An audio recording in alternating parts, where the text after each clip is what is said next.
So welcome everyone. We are now on a very special episode. I'm very honored to have Pedro Rebelo on the By Me podcast, which is a podcast for people who want to improve their skills and they want to, improve their careers. They want to get promoted. They want to change their jobs, and this podcast is about helping those people. So Pedro Rebelo, he's a founder and managing partner of Wise. And he will introduce better than I can, but basically he does executive search. He's a recruitment specialist, and he's here today. He was very generous with his time, so he can share some of the strategies that he sees that are getting the results that we are talking about here, which is getting people hired, getting people promoted, and basically making other people look at our work and see the value. So Pedro, thank you so much for accepting my invite. I'm delighted that you're here, and thank you, first of all. So welcome. Thank you, Bruno, and thank you for challenging me to speak a little more about the work we are doing. And I believe that more and more people should be working on this kind of subject, because if you pay attention, we are still working in the same recruitment basis from 20 and 30 years ago. So that's a little strange, because today we have the means, we have digital, we have many ways we can sell our competencies, and we are wasting time by not. That's absolutely true. It blows my mind how many people are still following that old format where, they just grab a bunch of CVs and resumes and cover letters and they just, spread through the internet, and then they cross their fingers hoping that everything will be fine. Yeah, and then they complain because they don't get answers or they don't get feedback, and so it becomes a vicious cycle. So. That's right. So in your experience, what have you seen that actually is a better way to get hired, get noticed, getting people to pay attention to you, and first of all, getting that chance to be interviewed? Well, have you ever read a book called What Color is Your Parachute? No? No? Sounds great. Well, that's a great book. I've read it for the first time in 1998, wow. So almost 20 years ago. And it's the best book about how to get hired and how to find the dream job you would love to have, okay? So can you repeat the name of the book, by the way? What Color is Your Parachute? Okay, got it. It's from Richard Bowles. Okay. Okay, I'll send you after. Nice. Yeah. Every year the book comes with an update with new tools, new ways of selling our skills and selling ourselves. Right. So what really caught me in this area, because I'm not a human resources person, I'm not from the HR world, and I'm also not a recruiter. I've been recruiting for more than 20 years, but I don't like to call myself a recruiter, okay? Okay, so what are you? Well, I'm a people manager. I've been working with people all my life, especially in sales and marketing areas, and always with a very business perspective and people perspective. So what I really do is I found out a lot of problems in this area that could be easily solved. And recruitment, if you look to the major recruitment companies, they are using a very traditional and database CV approach. So they are not approaching people. They don't want to find the right person for the right job. They want to find a person for the job. And the quicker possible, the fastest way possible, so that they can receive their money and bill the customer. So what I found out is, why did we establish a line between executive search and recruitment?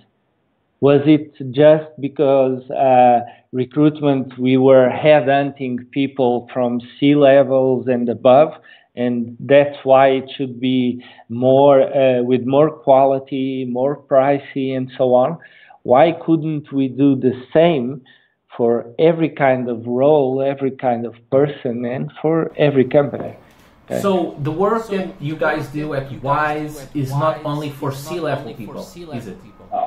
No, we are working for everyone. Okay, everyone who's tired of his job, who wants to change, who doesn't know how to change, or has already tried and became frustrated, right, had no feedback, and so on. So that's it's a very gratifying work. So because we work the whole, we don't work only to sell people's competencies or skills, but we work to transform the person into a better manager of his own career. Wow. Okay. Now this is getting interesting. Yeah. So that's amazing. I mean, that's a really worthwhile goal to have. Yeah. And let's go a little bit deeper on that, because let's say that we're talking about the software engineer. He just graduated. He's really up to date with the latest technologies, and he's really great at what he does or she does.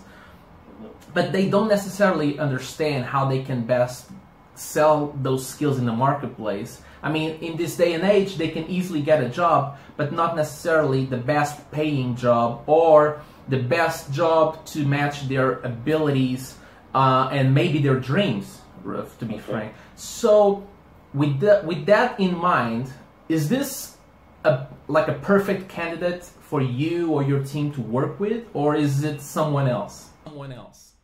No, there is no perfect candidate, because everyone has his own needs and his own dreams, or thinks about what he can do or wanted to do. The principle behind what we do here at WISE was based on Simon Sinek's Golden Circle. I don't know if you've heard about it. Yeah, I heard about Simon. The Golden Circle, I don't recall what it is, to be honest. Yeah, the Golden Circle is a very easy concept that he found out with the years of investigation and research, that he applied to the companies. And what it says is that most companies know what they do, and some of them know how to do it, but the big majority doesn't know why they do it. And those who communicate the best why they are doing it are those who are more successful. So what I've seen in this concept is perfectly, we can bring it perfectly to one by one and to people themselves. So why are you dreaming with that road, with that path for your career? Is it the correct path? Is it the correct dream? So we first work with the person to get to know and to help them getting to know themselves. So from there, we will go to the tools and how to sell themselves, how to position themselves in a specific market or a specific area. But first, we get to know the person. When I was talking about the perfect candidate, I was thinking more in terms of, like, how long have you been doing this at WISE? At WISE, we built WISE almost 3 years ago. But in your entire career, for how long have you been dealing with this kind of work? Almost. Oh my God, that's huge. So the question I was going to make in order to find the perfect candidate would be, what, in your experience, what are the common traits between the people that you found to be the most easy to work with and that you got the fastest results possible? Is there a trend or some kind of pattern between all of them? Or is it really hard to predict? Like, you're talking with someone and you're thinking, oh my God, I know exactly what I have to do. This is going to be, great. And there's other times where you're listening to the person, you're asking them questions, and you're like, oh my God, what I'm going to do here? I'm lost. Yeah. Well, I can easily see myself in both situations. So the problem is, or the pattern you can identify is that most people don't look at how the market works and how people recruit someone with their profile. For instance, Bruno, if you wanted to recruit someone with your profile, what would be your first step on the process? Well, my first step would be to be super clear on exactly what are my superpowers and what I'm really great at. So I can then go to the marketplace and identify who exactly could I help the most. And in my case, what I've been doing for the past 11 years is helping IT companies deliver software projects. So the bigger the project, the more complex the project, the better or the most positive impact I can make. Yeah. Okay. This is kind of when we wake up in the morning, and if I ask you, what are the first 3 things you do when you wake up? What would those things be?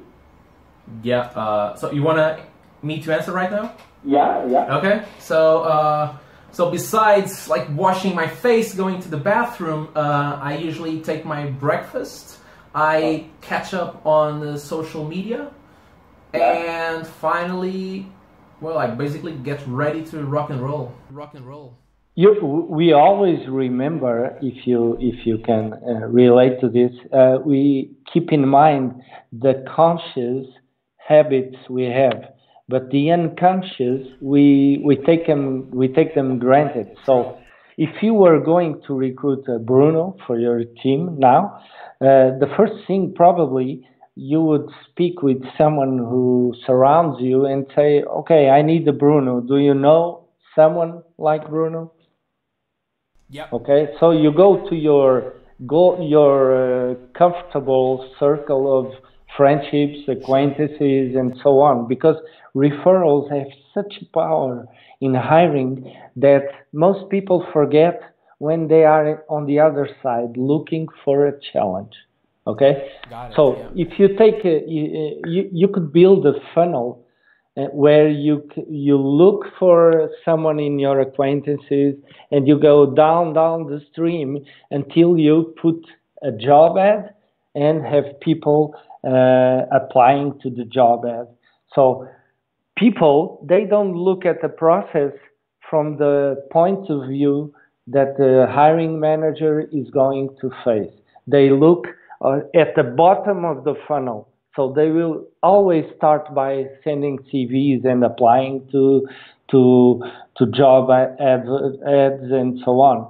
So if you look at the market, the percentage of available employment represented by advertising only is about 18%, and you have everyone going for the 18%. Okay, so yeah, most people, by focusing on applying to job advertising and so on, they are forgetting that the amount of ads you see for you to apply, they only represent 18% of the available employment. Okay, got it. Yep. Okay, makes sense. So we are all of us focusing on the wrong side. And if you get from the side of the company, when you put an ad and you wait for people to answer, the amount, the quality, the ROI, if you want to call it like this, is below 2%. Okay, Wow. it's scary. So the work we do is people, transform people, and position them by taking into consideration the whole marketplace, how it works, where they want to position themselves, and using a lot of digital to do this position. Okay. Makes a lot of sense. Makes a lot of sense, and it's actually a great segue to some of the questions that I had here, and I think that you're answering already. Because one of the questions that I was going to ask is, what's the biggest challenge that you see your clients facing every single day? And what I've heard from you is that most of them are just focusing on ads while they're forgetting about their network, their friends, work colleagues, everybody like that. But besides that, what's the maybe other challenges that you're seeing people facing every single day and they're struggling with it? I see those challenges on a daily basis, and I think the biggest one is aligning what the hiring manager wants and needs with what the human resources or the recruitment team perceives from his needs. Okay, Yeah. because if you go now and hire a Bruno yourself without a recruitment company, without an HR team, you will do a better work than the HR team. Okay, because there's a kind of lost interest. If you know what I mean. I get that, yeah. Okay. That's why I was interested when you're saying that you work, your company and your team works with people to help them be better at selling themselves, because you can go into a place and you're selling that you have a great candidate and you speak wonders and everything works fine until the candidate enters the room, and then he is not able to really communicate why they should hire him or her, and they're not really clear on the value that they bring, and you're sitting next to them and you're going, what are you doing? Yeah. So with that in mind, what are maybe like 2 or 3 things that are maybe the simplest things that anyone could do to do a better job at selling themselves, or maybe some of the mistakes that they do, and if they could avoid those mistakes, they would already be ahead of most people. Can you think about something like that? I think one of the biggest mistakes people do is trying to not be themselves. Okay, it's trying to sell something about themselves just to be able to answer the questions people are going to make on the other side. Okay, so you have you read an article with the 7 best tips for a recruitment interview or something like that, and people are losing their authenticity, their genuinity by trying to format themselves. Okay. Right. When you do that, you can sell yourself better than anyone, but you have to know yourself. We are very biased with ourselves because most of the times we think we are great at doing something, but that something is not perceived by the other side. Okay, perception is a great bias between the need of a hiring manager and the person that gets to sit in front of him. Okay, so Yes. we lose there's a gap between auto perception and what's perceived by the hiring manager. So we work upon that gap and try to align the gap and reduce the gap so that the person can be himself or herself and get the job. But the first perspective I would say would be, it's not about getting that job. It's about getting to know the person who's trying to hire and see if we are compatible. It's kind of a dating and trying to date someone and relate. The biggest sign is when you get to cross that borderline of empathy and get to feel the trust from the other side, and you get to trust too with that person. Because if you're failing to see the evidences, the signs that the person is trying to pass to us, you will most probably take a wrong decision. And I've done it. So I've been fired. My whole career has had ups and downs, and I've also taken some wrong decisions because I was trying to be someone else. Okay. Right. And I think that's the biggest challenge: getting to get that job we dream, and by being ourselves. Totally Okay. agree. And you know what? An interesting thing that I've been doing is going on Twitter and search for words like cover letter, interview, tips, resume writing, and I get a lot of people like around the world writing and tweeting about this stuff. Yeah. And most of the times, their perception about what they should do and what they should write and how they should behave on a job interview is very much in the sense of I have to promote myself as someone who's never made a mistake. I'm perfect. I'm like this, my career is just like a rocket, just straight up, blah blah blah. No. And I'm like, who will trust someone who goes and say, hey, for the past 10 years I've never made a mistake? That means that you've not tried anything new. I mean, Yeah. that means what the hell have you been doing? Are you so predictable that for 10 years you've never made a mistake? Yeah, Come on. I totally agree with you, Bruno, because we are not machines, and we will always learn more from our mistakes than from the things we do well or great. Right. Because the mistakes make you stop. When you're winning, you're just winning, and you go, okay, what's next? But when you do a big mistake, oh my God, you stop, you look, okay, what happened? Yeah. But you see, the marketplace also has a responsibility there, because when you go to the market is asking for the perfect person with the perfect experience, with the perfect track record, and the perfect referral. That's true. So what do you naturally do? You respond to the market, and people are deceiving themselves by doing by. The funny thing is, you're completely right, and I agree with you 100%. But in my experience, what I've noticed is that when you confront that myth, when you confront the other person on the other side of the table, and you say, "Hey, I know that you want me to be perfect, but let's face it, nobody's perfect." And in fact, what you want really is not someone who's perfect. You want to be sure enough, you want to be certain that when something goes wrong, that I can either fix it and prevent it from happening again, and I will not run and say, oh my God, it's someone else's fault, right?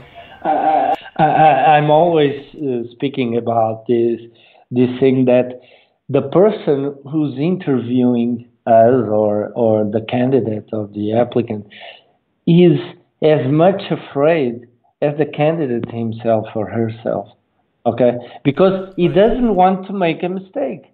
Right. He wants to feel trust that you will make mistakes, but you give him guarantee that you will respond, be accountable, be responsible for those mistakes, and learn. But they are as much afraid as the person who is applying. And that actually reminds me of a point in my career when I switched careers. So I was telling you, I started working as a software developer like 11 years ago. And then somewhere along the way, like 3 years or so, 4 years into this journey, I started to look and see, okay, those bits and bytes are fine, but that's not really where my passion is. My passion is communicating with people and looking at them and see the potential in them and develop that potential, interacting with customers, making them happy, making this kind of work. So I decided, okay, I need to move to management because I was inspired by this project manager that inspired me so much, taught me so much. But this person that really taught me a lot, and even today I still, think about things that he did and so forth. He was telling me, when I told him, hey man, you know what, you inspired me so much, I learned so much from you, I want to become a project manager.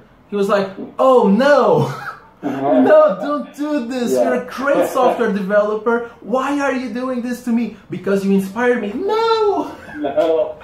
But the funny thing is, Pedro, is when I started to apply for jobs after I done my master's degree in management, so I could back up a story that could make sense, a story that could make me be credible and believable, blah, blah, blah. I was on a job interview, and actually I gave up for a little while to become this project manager. So I was applying for a senior software development role. And the recruiter, the HR person in front of me, at the point in the conversation, he went like he was looking at the infinity. He was looking straight through me. He was not looking at me, he was looking through me. And I was thinking, I just lost this person. I was talking and I was thinking, I just lost this person. So I interrupt what I was saying and I asked, hey, what are you doing? You're not here. And he said, you're right, and you know why?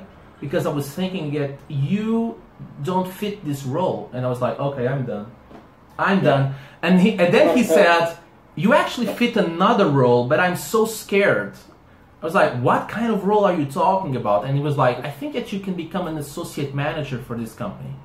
And I was blown away because I didn't even ask to be an associate manager or whatever. I was just talking about what I knew. And he was, man, but that's so scary because we've been trying to fit that role for like 2 years or so.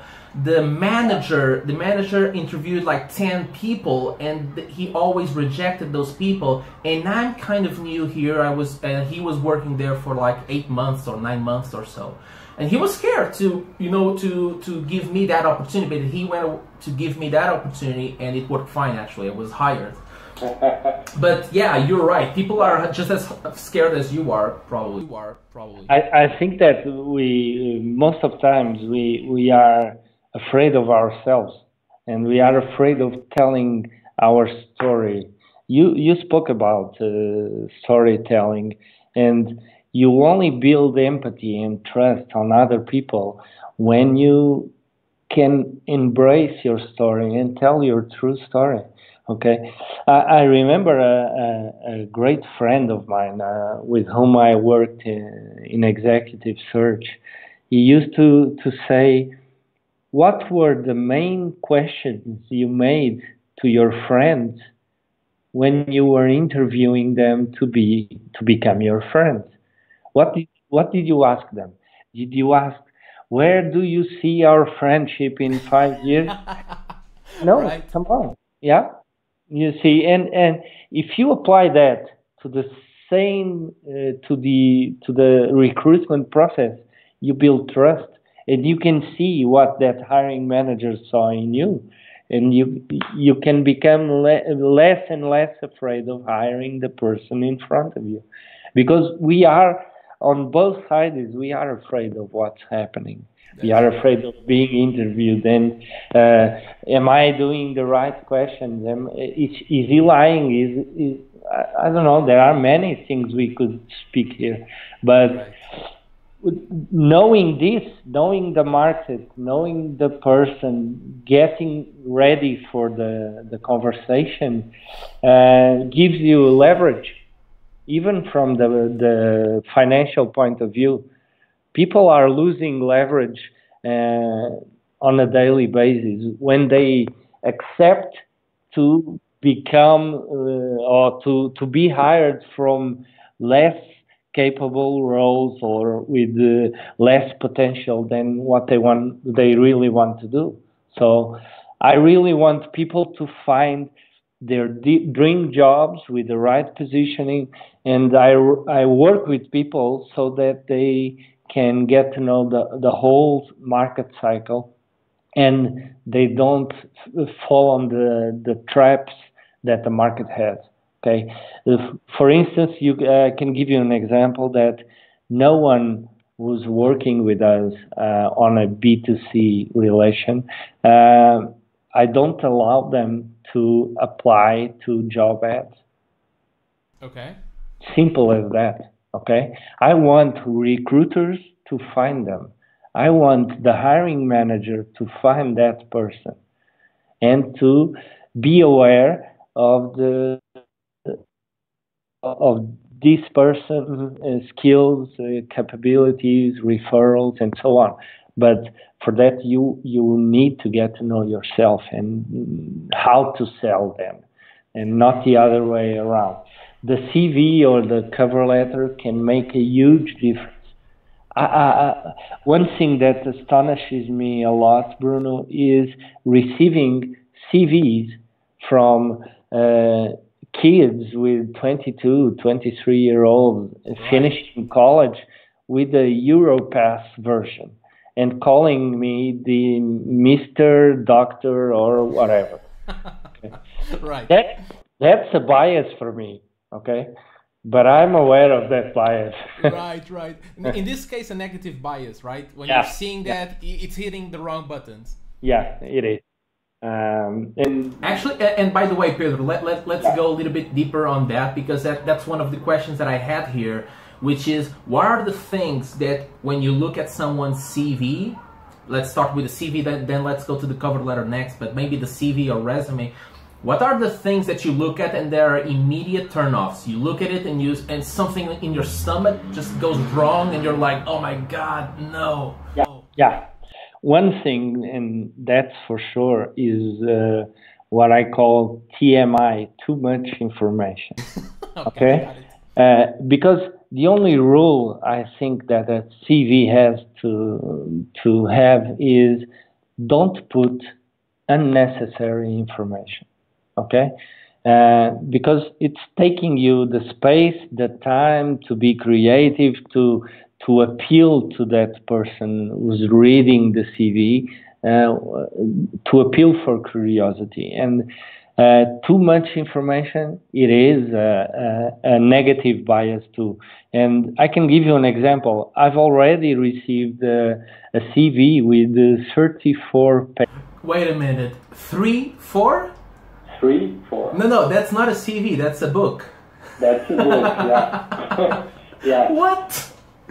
Oh my God, that's crazy. But that, I mean, in my opinion, let's see if we are on the same page. When I see something, I never seen something like that, but that's an extreme example. But when I see something like that, my immediate reaction is, this person is so insecure that he or she believes that they must say everything so I can be a little bit interested. But what they really do is they leave no interest left, right? Yeah.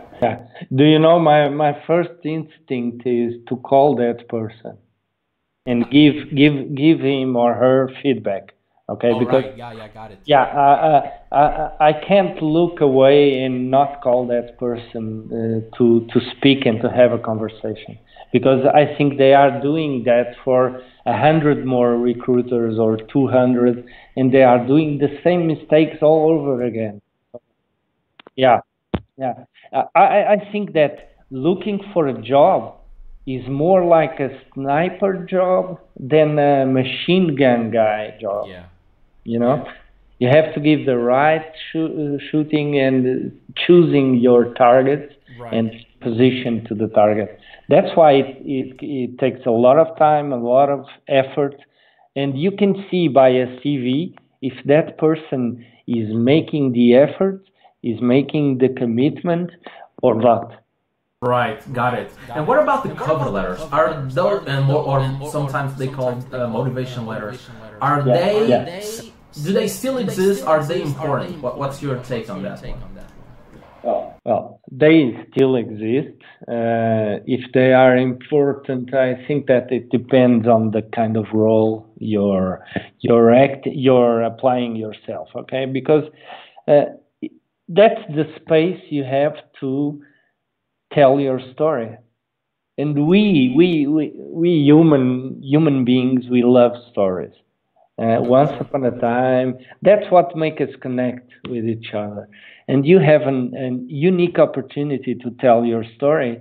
And if you go there just to say, I am good at this or I am bad at this, I've never seen anyone saying it's better at something, but if you're focusing on yourself only and not on the value you can bring to the company and to that person, to his or her team, you will lose that space for telling your story. Okay, that's why think very wisely. What do you want to do? Why do you want to do it? How do you want to position yourself? And what value are you going to bring to that company? That's right. That's right. I think that enough people are doing that. No. Very few. They go into the interviews very much focused on, okay, let's see how much I can get from this deal. And they forget about, okay, what exactly am I offering here? Yeah. I think that there are two main questions that every person wants to do at an interview and wants to have a good feedback from these two questions. What do you know about us? What do you know about the company? Right. That shows a lot if the person took an effort, if it went further than going, I went to the site and I gave it a skimming, I gave it a look. That's nothing. That's zero. Okay. And the question from the other side, when a recruiter asks you, do you have any questions? And the answer comes something like this. No, it was very clarifying.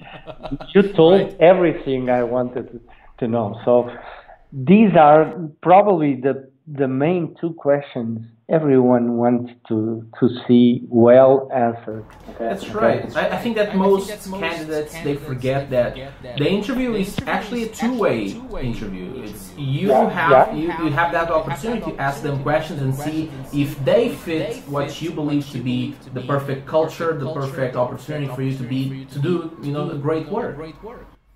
Yeah, I think that's a cultural gap we're still trying to change, because here at Wise we do have customers, but we don't separate the customer company from the customer applicant or candidate. Okay, yes. And that brings a new perspective, because you are working also for the candidate. You're not working just for the company who pays you if you get the right person and so on. So we have to, there are a lot of cliches in the recruitment industry that we have to put them away and forget, because it's the same with the executive search and recruitment. Executive search is top level, CEOs, C-levels and so on. So we have more quality. Why can't we bring quality to every kind of role? That's right. We did something very simple, and you might understand the simplicity of this, is that we put everyone on the CRM and the customer relationship manager software, so everyone is a customer.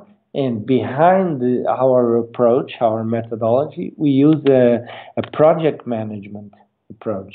And that approach is kind of like an agile approach with a little of design thinking, and brings agility to the process, transparency to both sides of the process, and to everyone who is involved. And we get to know, in each project we do, we get to know more about the company, more about the business, the culture, and the process gets to become faster too. So I love that. Yeah. I really do. And coming back to the story that I was telling you, the moment where I got to do that career change, let me tell you something, then I'm going to ask you for your feedback about this, because I think it's really important. After I got hired, and that this person was telling me, we've been interviewing people throughout the years, we've been interviewing like 10 people, never worked, and then they interviewed me and they said, let's do it. Like 1 week or so, I was on the job, I was working with this manager, and I looked at him. It was late at night, we were doing some late night work, and I was looking at him and said, "Hey man, let me ask you a question. Why did you hire me?" And he was like, "What?" I mean, why did you hire me? I understand that you interviewed a lot of people.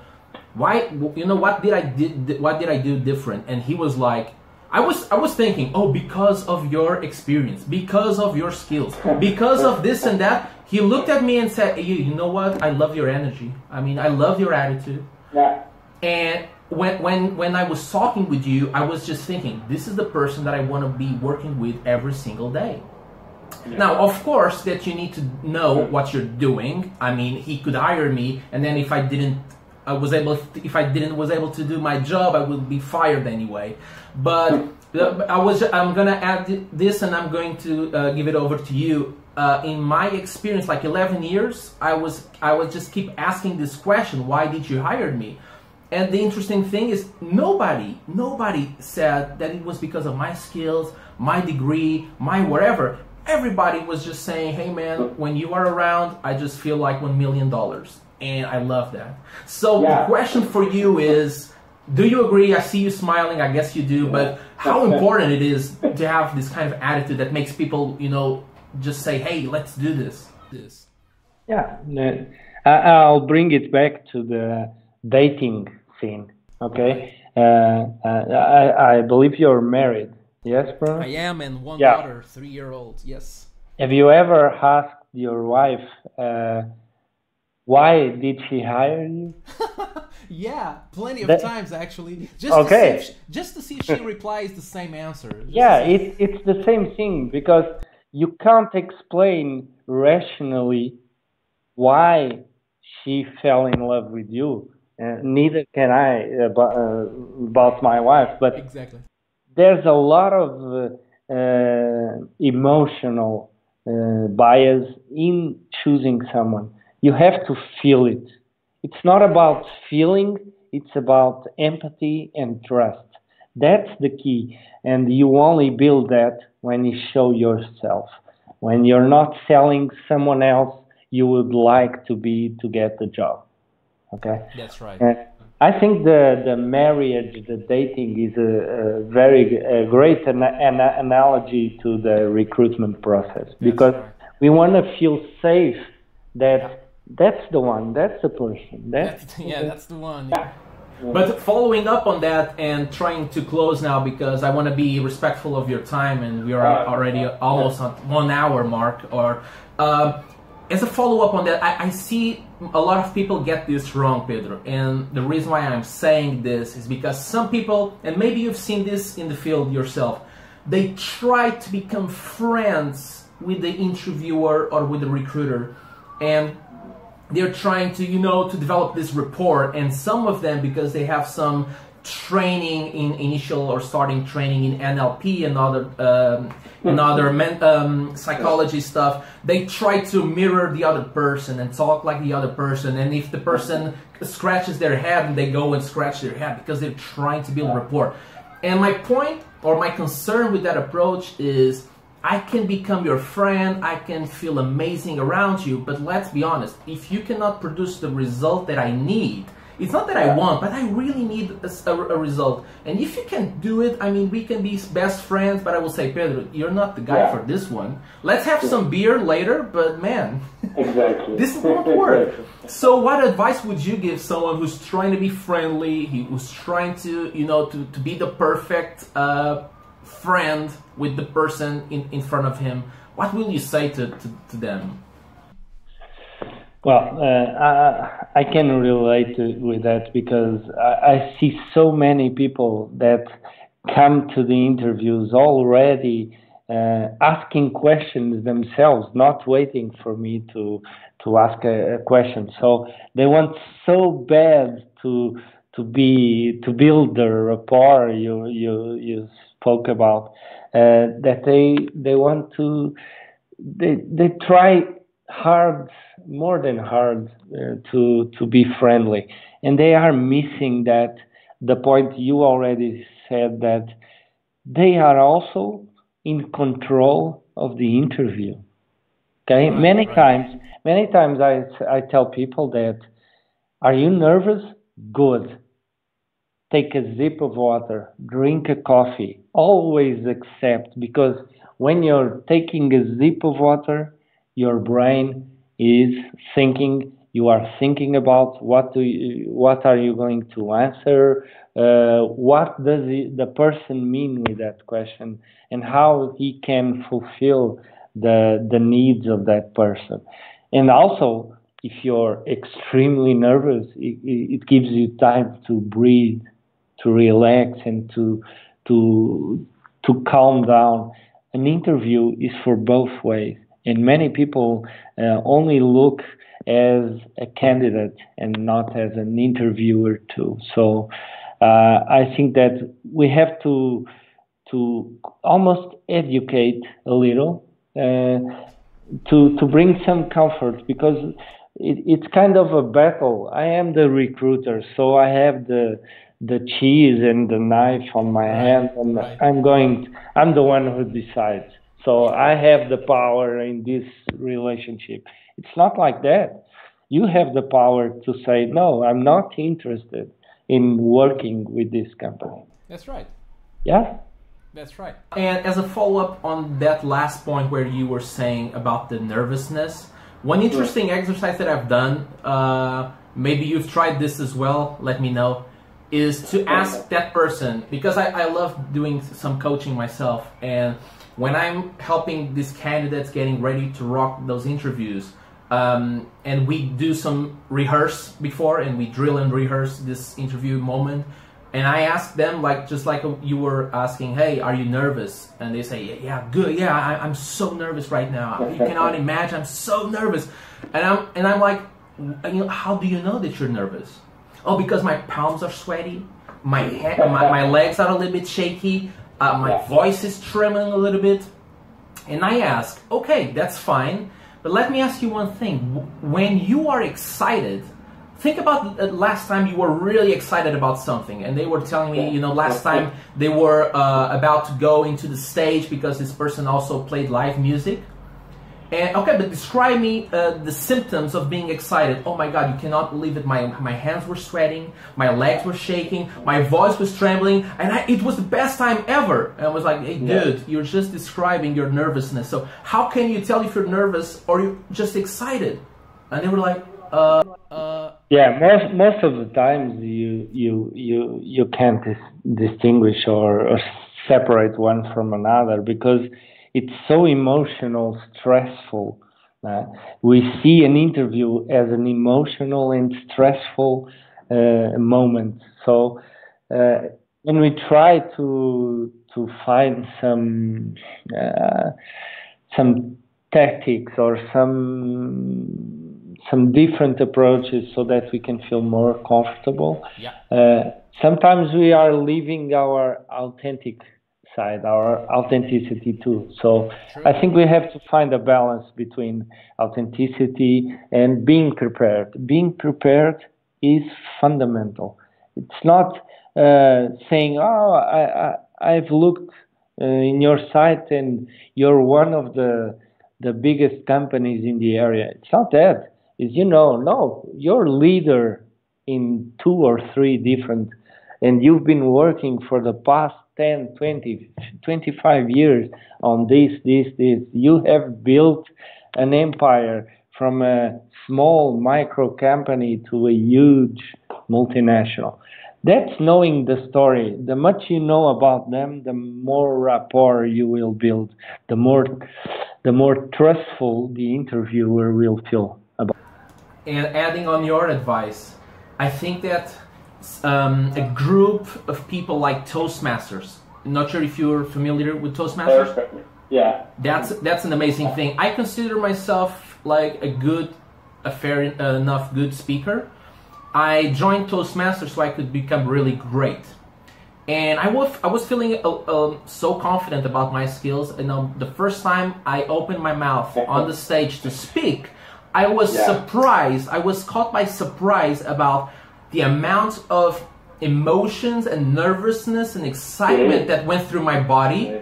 And because I was not ready, I didn't do as good as I thought that I would be doing, So I think that, you know, joining a Toastmasters club, which is a group of people that gets together on a recurring basis to train their communication and leadership skills, is a really great way for you to be. Because you're always training and learning and developing and having true feedback. You know, Absolutely. I remember being on my first conference as a speaker last year in November. Yeah.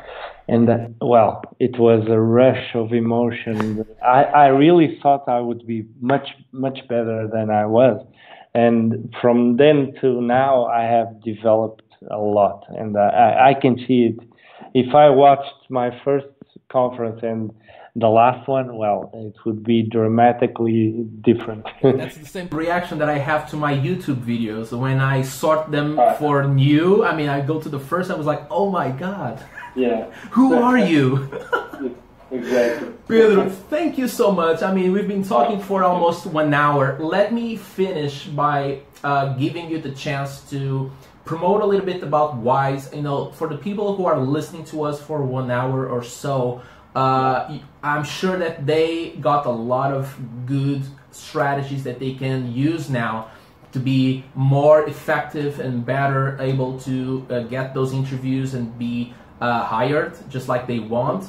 But you know, just tell people, if they want to get in touch with you, if they want your help and your team's help, what should they do next? Like right now, what are they? Right now, they can find me on LinkedIn. My profile is under my name, Pedro Rebelo.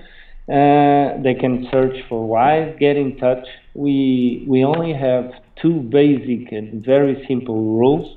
Everyone who gets in touch with us, we call him or her for a conversation, and we always give a tip or another to help people position. But if you really want to get to know us, come drop by and have a coffee or a water, whatever you like, and we'll be more than glad to welcome you here. What about international clients, like someone listening from United States, Ireland, or whatever? Is it fine? Yeah, it is perfect. We are already working with some UK-based companies from the Netherlands too. In these international customers, we work much more around technology and technological companies, so we are more than comfortable. We do understand what a data scientist is and a data analyst is, so we know the difference. You can get in touch, and the only thing we promise is that you will find a partner you can trust. Your company, your business, your culture. We will hire as well as if we were sitting at your office and recruiting for your team. So get in touch. We are very approachable in every kind of social media network. So we are very proficient in using social media. So probably better for you to get in touch by social media. The response will be much more fast and quicker. We are not in favor of emails. We rather prefer communicating ourselves in the social media world. So, Pedro, thank you so much. I think that you set the standard really high. I mean, you are my first guest on this By Me podcast. So, I mean, you were not only really generous with your time, but generous with the amount of knowledge and insights that you share. So I do believe that anybody who's listening to this, if they take action, because you can know something and not using it, and it's the worst. Like, please take action. Reach out to Pedro Rebelo. He's, as you saw, an amazing person. He knows what he's doing. His team, I trust that they are as good as Pedro, so I think that you guys will be in great hands. They are all about inspiring people, empowering you with the strategies to get you hired, so reach out, don't be a stranger. Pedro, thank you, my friend. Thank you. This was awesome. Thank you so much. Wow, awesome for me too. Thanks.